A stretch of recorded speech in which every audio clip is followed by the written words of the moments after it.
ada orang tua dan siswa-siswi waktu mereka ke kesatuan bangsa, ekspektasinya tinggi. Baik. Oleh karena itu mereka otomatis fokus ke prestasi. Dan pendidikan kita luar kurikulum nasional, kita juga tambah yang beberapa mata pelajaran yang kurikulum internasional, dan kita ada pengalaman internasional yang kita bisa pakai waktu mengajar dalam kuliah. Baik. Dan selain itu saya juga mau tambah ini, kita sekolah ada banyak prestasi, tapi tetap kita juga fokus ke pendidikan karakter. Baik. Itu bukan hanya kita fokus ke prestasi, dan pendidikan karakter lebih penting daripada prestasi. Pendidikan karakter ada, otomatisnya prestasi juga ada Mengikuti. ya, gitu mengikuti ya. Seperti itu yang saya bisa summarize seperti ini. Oke. Nah, Pak Nur, mungkin kalau untuk perbedaan yang lebih mendetail seperti apa? Apakah mereka di sekolahan, di lingkup sekolahan juga menggunakan beberapa bahasa yang digunakan wajib atau seperti apa? Ya, untuk pelajaran sains memang kita pakai bahasa Inggris ya. Sains, matematika, ya ada fisika, kimia, biologi, matematika otomatis, dan bahasa Inggris. Ya itu bahasa Inggris. Memang pengajarannya di kelas menggunakan bahasa Inggris ya, full. Oke, full gitu ya. Kalau untuk anak-anak yang mereka istilahnya di asrama, apakah juga diwajibkan untuk menggunakan beberapa bahasa? Untuk melatih mereka lebih lancar lagi? Kebetulan untuk di pelajaran ya, ada pelajaran bahasa asing juga. Kita ada bahasa Arab, kemudian bahasa Turki. Kemudian di asrama itu nanti akan mengikuti. Jadi kita kan ada guru bahasa Arab. Jadi kita minta ke siswa untuk lebih banyak menggunakan bahasa yang dia mau kuasai ke guru yang memang menguasai itu. Gitu. Jadi kalau guru sains dan guru bahasa Inggris mereka kita sapa atau guru sapa atau siswa menyapa dalam bahasa Inggris. Oke, sesuai dengan minat dan bakat dari anak itu sendiri gitu ya, Pak Nur ya. Oke. Kalau untuk jangan lupa bahasa Jawa. Bahasa Jawa juga ada di sini. Ada. Siswa dari Kalimantan yang dari seluruh Indonesia belajar bahasa Jawa di sini. Baik, berarti budaya Jawa juga diangkat di sini. Iya, betul. Ya. Oke. Nah, Pak Nur, kalau untuk murid di setiap kelas itu ada berapa? Setiap kelas itu kita batasi maksimal 24. 24. Putra-putri sama atau ada pisah? Pisah. Baik. Oke. Kenapa dipisah, Pak? Alasannya apa sih biasanya? Alasannya supaya mereka lebih fokus ya dalam belajar itu, sehingga pikirannya tidak kemana-mana. Oke, dari segi psikologis yang mereka juga dijaga gitu Pak Nur ya. Iya, Oke, berarti satu kelas maksimal ada 24 siswa, 24. putra dan putri dipisah gitu ya. Kalau untuk total kelas di satu sekolahan ini, di SMP dan di SMA-nya ada berapa? Kalau SMP ada 4, ada 1, 2, 3, ada 5. Ada 5 kelas SMA per ini 10 ya. SMA 10? Iya. Lebih banyak? Ya, lebih banyak. Itu kenapa? Apakah alasannya memang minatnya dari anak-anak ini lebih banyak gitu Pak Setin? Nah itu ada, saya pikir itu ada biasanya dari luar Jogja, siswa-siswi yang SMA akan ke luar kota. Itu oleh karena saya pikir di SMA ada lebih banyak siswa-siswi. Kalau SMP biasanya seputar Jogja. Seputar Jogja. Iya. Oke, menarik sekali. Kita akan ngobrol lebih banyak lagi, tapi di segmen selanjutnya kami akan segera kembali sesaat lagi.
dia lapar.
Simak informasi selengkapnya hanya di Total Football hari Minggu jam 6 pagi di Antv bersama saya, Randa.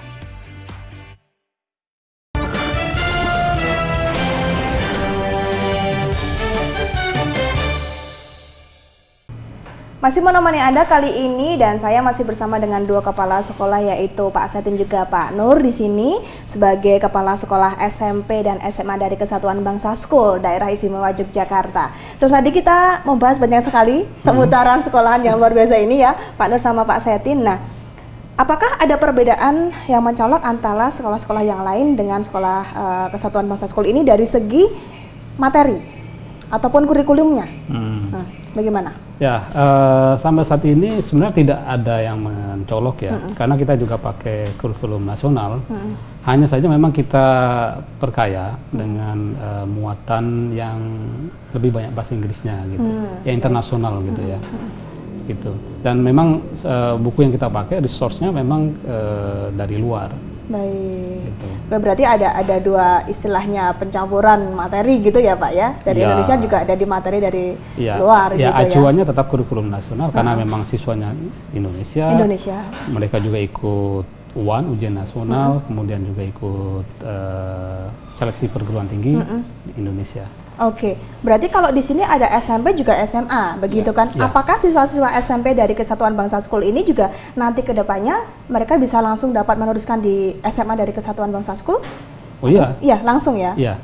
Dan itu memang kita encourage, jadi istilahnya dari mereka ketika mau lulus, ya kita minta melanjutkan lagi di sini. Oke, itu ada wajib privilege. atau memang pilihan Kalau sebenarnya? wajib juga nggak ini terlalu kasar ya mungkin wajib. Jadi kita tidak wajibkan, cuma kita minta anjurkan. Ada himbauan di situ kayak Ya. gitu ya. Oke. Nah, kalau untuk perbedaan dari kurikulum tadi memang tetap menggunakan dari kurikulum Indonesia begitu ya, Pak Nur sama Pak Setin gitu.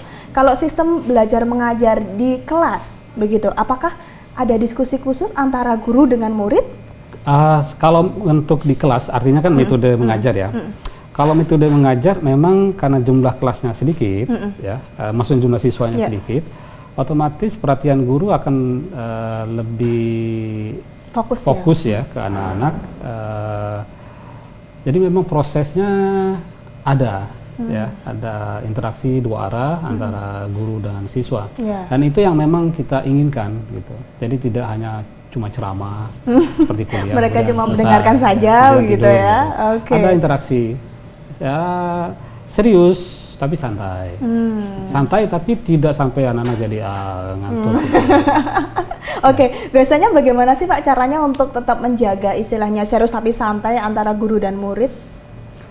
Ada trik-trik khusus nggak sih? Ya, pertama memang keunggulan atau kelebihan sekolah kami adalah gurunya masih muda. Itu salah satu triknya. Itu tidak disengaja mungkin, Oh, karena sekolah baru sengaja. ya. Oke. Sekolah Oke, baru oke. otomatis gurunya Oke. baru-baru, masih muda, masih punya semangat, jadi masih bisa memahami dunia siswa sekarang seperti apa. Oke. Dan memang kedekatan personal, bukan personal ya, maksudnya kedekatan antara guru siswa itu sangat dekat di sini, sangat terasa gitu loh. Mungkin para murid bisa lebih leluasa untuk mengungkapkan apa yang ingin mereka tanyakan atau sampaikan begitu ya, Iya, Pak ya? betul. Jadi mereka hampir tidak punya barrier ya. Maksudnya dalam bertanya tentang pelajaran di kelas hampir tidak punya barrier. Baik. Nah, itu yang memang kita selalu perkuat gitu. Nah, tapi memang ada batasan, ya tidak boleh masalah personal gitu. Ada batasnya di Ada situ batasan ya, Pak? ya, kan guru harus punya kode etik ya. Iya, Tidak betul, boleh betul. masalah personal atau hal personal dibicarakan di Curhat kelas. pribadi di Ya, kelas ada gitu nggak pribadi, boleh ya. gitu ya? Tetap kita anjurkan dekat supaya apa guru itu bisa memberikan pengaruh positif ya dalam hal karakter. Baik. Ya, itu. Jadi yang kita inginkan guru itu betul-betul menjadi teladan, role model bagi siswa. Nah, ini gimana caranya? Ya memang akhirnya hubungan guru dan siswa itu harus betul-betul dekat, ya. Bukan hanya di dalam kelas, tapi di luar kelas. Oke. Gitu. Tapi harus ada batasan, masalah personal, masalah pribadi, tidak boleh terekspos. Gitu. Oke, selain tadi juga kalau di kelas memang muridnya terbatas itu memang untuk difokuskan agar mereka tidak istilahnya susah untuk dikontrol begitu ya, Iya. Pak Nur ya. Adakah sistem belajar mengajar itu di luar ruangan atau di luar kelas? Oh, ada.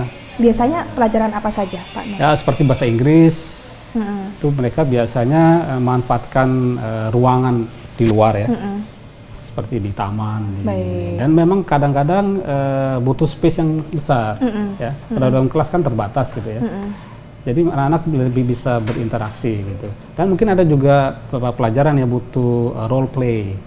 Baik. Nah, itu butuh setting khusus. Kalau di dalam kelas mungkin terbatas ya, jadi di luar kelas gitu. Oke, Pak Setin. Iya. Nah, ini mau bertanya nih, Pak Setin sebagai guru bahasa Inggris begitu kan, berarti kan sering mengajak siswa keluar kelas untuk belajar, begitu Iya. di luar ruangan. Seberapa efektifkah anak-anak bisa memahami, Pak Setin? Ya, oke, saya juga mau tambah ke Pak Nuran.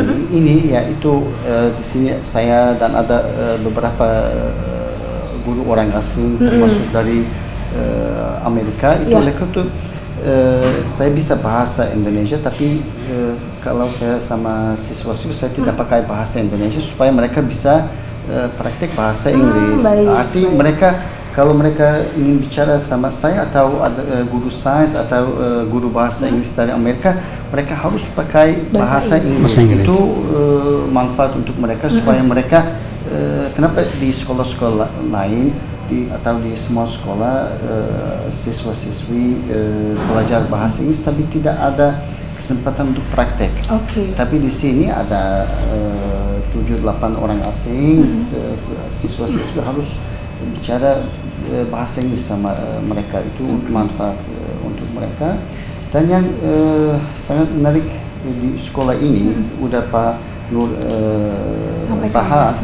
sampaikan itu sistem wali kelas. Ya. Kita itu seperti biasa setiap kelas punya wali kelas, tapi wali kelas dia bukan tanggung jawab dari akademis siswa-siswi, dia juga tanggung jawab dari pendidikan karakter mereka. Iya. Dan dia tidak tanggung jawab dari jam 7 pagi sampai jam 3 sore. Bukan, malam dia juga tanggung jawab. Pada Satu siswa. ada 2 kali seminggu kita ingin dia ke sekolah cek pelajarannya gimana atau seperti itu. Kenapa semua siswa-siswi dititip oleh orang tua ke KBS dan kebanyakan orang tua di luar kota. Oleh karena itu guru-guru dan anak-anak di sini terlalu dekat, terlalu akrab, ada batasan. Tapi guru jadi guru dan orang tua otomatis. Dan yang saya mau tambah ini itu di dalam kelas dan luar kelas di dalam kelas kita manfaatkan dari teknologi banyak. Di setiap kelas punya smart board supaya sama proyeknya supaya guru-guru manfaatkan dari teknologi waktu mengajar. Dan yang waktu saya mulai kerja di Kesatuan Bangsa ini tertarik untuk saya itu guru-guru sering mengajar di luar kelas. Kapan saya keliling di sekolah ada guru biologi di lapangan atau guru olahraga selalu di lapangan. dan untuk terakhir saya mau sampaikan ini, kita juga punya lab untuk semua mata pelajaran sains, fisik, ada lab fisika, lab komputer, lab kimia, masing-masing beda. Tapi itu ya. Ya. Oke, dan nanti masih banyak yang akan kita bahas, tapi di segmen selanjutnya kami akan segera kembali sesaat lagi.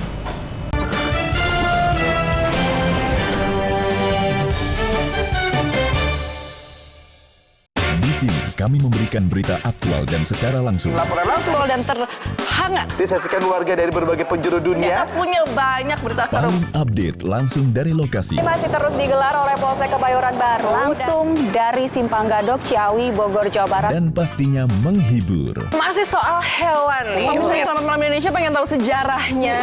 Boleh. Kenapa nyindennya nggak bawa-bawa ular? Selamat Malam Indonesia, Senin sampai Jumat jam 12 malam.